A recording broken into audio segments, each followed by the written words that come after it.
Saya juga sepakat dengan Niki, oposisi harus ada. Saya masih setia dengan Pak Jokowi sampai 5 bulan lalu, tapi pada saat mohon maaf Pak Prabowo masuk menjadi Menhan, saya kritik keras. Diundang Mata Najwa saya kritik dengan semua narasi yang mengatakan ini negarawan. Saya bilang seorang negarawan itu ketika dia kalah bertarung, quick count keluar, detik itu juga diakui kekalahannya, dia berikan selamat dan dia doakan yang menang bisa bekerja dengan baik, dan itu dilakukan oleh seorang Basuki Cahayapurnama. Saya mau tanya Bu Lili, kenapa pilihannya sekolah gratis tidak makan gratis? Pendidikan menentukan masa depan anak, Pak. Pendidikan menentukan masa depan anak. Mereka yang dari keluarga miskin, saya pengen pendidikanlah yang akan merubah nasib keluarganya. Maka satu keluarga miskin, satu sarjana.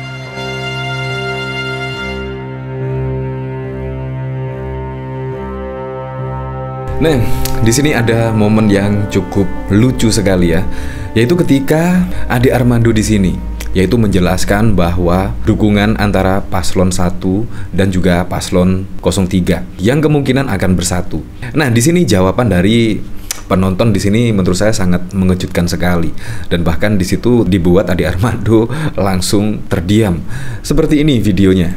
Tapi cuma satu, either Ganjar atau Anies. Maka di putaran kedua, Anda harus siap-siap kalau Anda pendukung Ganjar, Anda harus pindah mendukung Anies. Kalau Anda pendukung Anies, Anda harus siap-siap pindah dukung Ganjar. Mikorong. Tunggu. Sabar. Kenapa lo teriak-teriak? Nggak apa-apa pindah. Kira nggak mau. Yang penting nggak dua. Apa katanya? Nggak apa-apa, yang penting nggak dua katanya. Iya. Yang penting gak dua. Di sini bahkan juga dikomentari oleh Yusuf Dundung. Di putaran kedua, kalau Anda mendukung Ganjar, maka siap-siap Anda harus pindah mendukung Anies. Kalau Anda mendukung Anies, maka Anda harus siap mendukung Ganjar. Audien yang nggak apa-apa asal bukan dua. Di sini jawaban dari audien di sini sangat di luar dugaan ya, yaitu dari penonton di sini. Bahkan pada waktu lalu juga ada yang cukup mengejutkan ya dari Ganjar Pranowo ketika yaitu menanyakan program-program yaitu sekolah gratis atau makan gratis. Nah, di sini langsunglah otomatis di sini warga langsung spontan meneriakkan sekolah gratis karena sekolah gratis ya memang yang diperlukan saat ini. Di sini bahkan juga dikomentari oleh orang awak, sekolah gratis program Ganjar untuk mendongkrak pendidikan masyarakat kurang mampu dan melahirkan generasi muda berkualitas, sementara makan gratis mengajarkan masyarakat malas. Wow, seperti ini videonya. Mana pilihannya, sekolah gratis atau makan gratis? Sekolah gratis.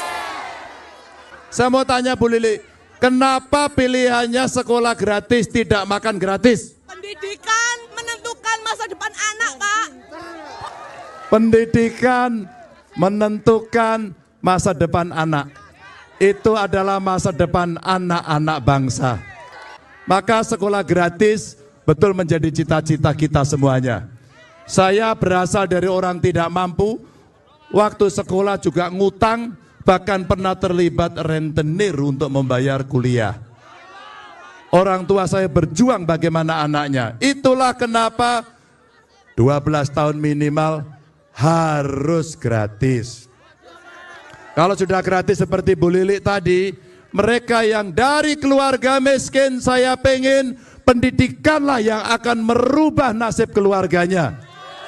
Maka satu keluarga miskin, satu sarjana. Program-program yang sangat keren sekali. Satu keluarga miskin, satu sarjana.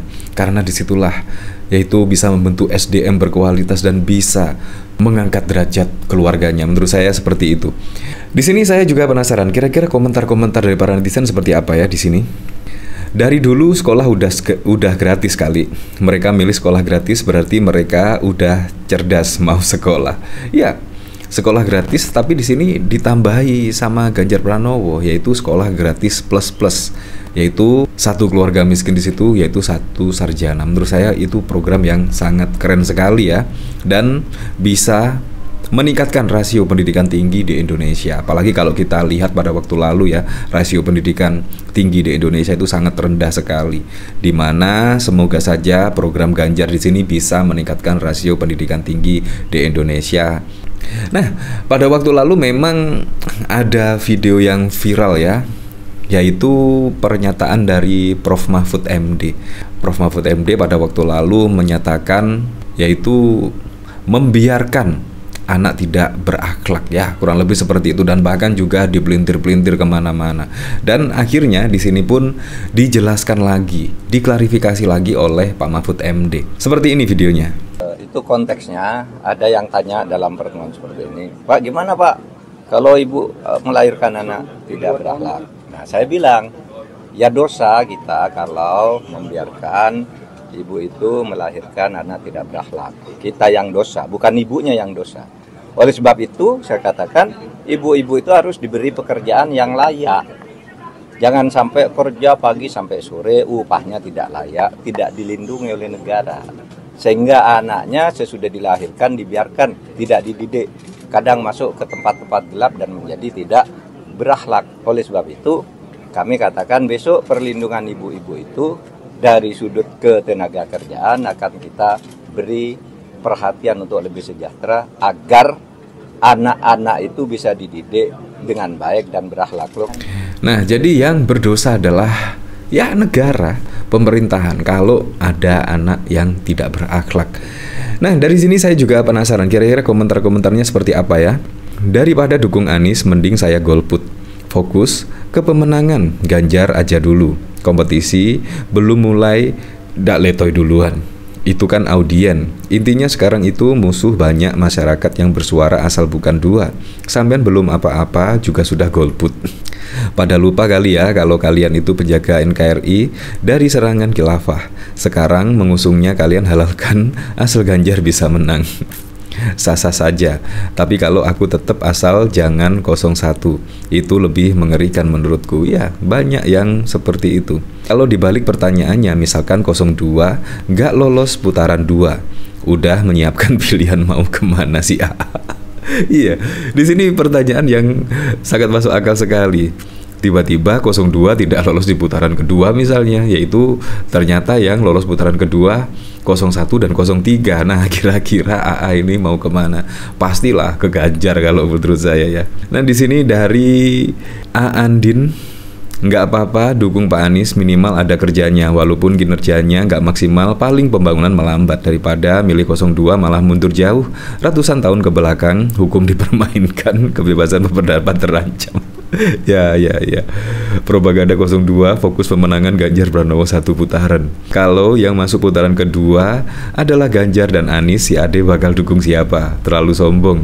Apa nggak tahu dinamika politik, hasil apapun bisa terjadi. Ya memang kalau dilihat dari situ sih, itu semuanya bisa saja terjadi. Tiba-tiba yang masuk putaran kedua itu 01 dan 03. Nah, kira-kira pendukung Pak Prabowo Subianto itu akan mengalihkan dukungannya kemana?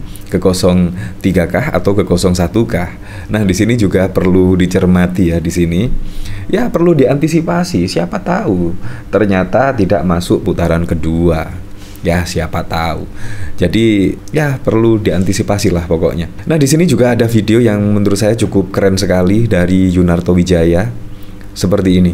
Saya juga sepakat dengan Niki, oposisi harus ada. Saya masih setia dengan Pak Jokowi sampai 5 bulan lalu, tapi pada saat mohon maaf Pak Prabowo masuk menjadi Menhan, saya kritik keras.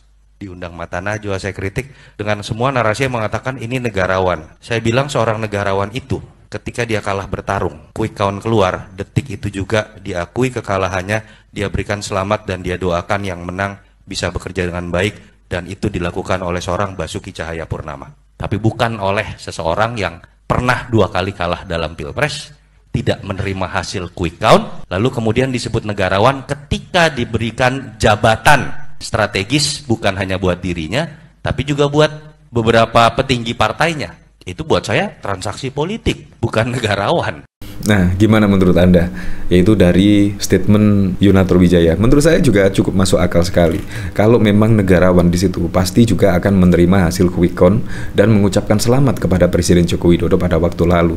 Kalau kita lihat kan di dua konsultasi Pilpres 2014 dan 2019 di situ bahkan juga tidak menerima kekalahan. Menurut saya itu bukan negarawan. Nah, saya setuju sekali apa yang dikatakan oleh Yunarto Wijaya. Apapun itu untuk Pilpres 2024 mendatang semoga saja berjalan dengan aman, berjalan dengan lancar, dan yang paling penting berjalan dengan jujur dan juga adil.